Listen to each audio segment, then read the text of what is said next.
during the Bibarkada concert, nag-trending yung memorable kiss yung dalawa on stage.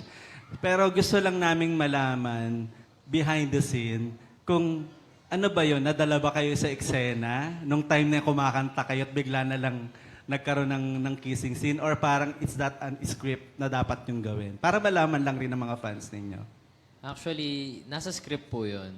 Pero talagang nadala kami sa isa't isa. Nadala ako. Nadala ka ba?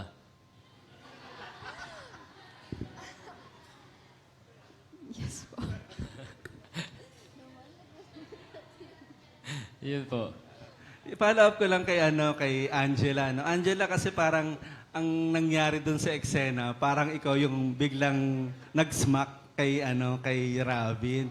So para tuloy naging tendency na parang, uy, mas may Ako feeling yun? ka. Ikaw ba yun? Ako po yun. Doon lang po siguro sa angulo ng video na mukhang si Angela. Pero ako po talaga nag-initiate ng kiss na yun. Okay. In what way ka nadala, Robin?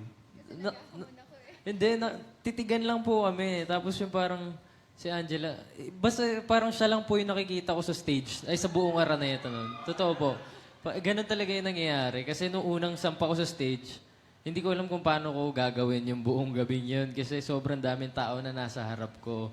Kakatapos lang sa NFT, tapos bigla naging Araneta. Diba? Parang hindi ka makapaniwala na nakaapak ka sa stage na yun. Tapos nung kami na lang dalawa, sa stage na habang kumakanta kami, sa totoo lang po, parang kami lang talagang dalawa sa buong Araneta.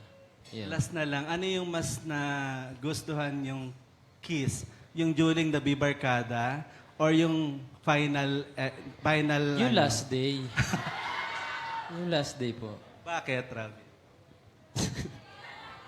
Bakit, Rab? Ay. Hindi. Panoorin nyo na lang po kung bakit. Panoorin nyo na lang po. Thank you. Thank you po. Congratulations. Salamat po. Super Salamat. kilig kayong dalawa. Congrats. Thank you po. Maraming salamat po. Alan Sanco ng Stars Photog. And last up, Jayco Manangan, TikTok content creator. Opo.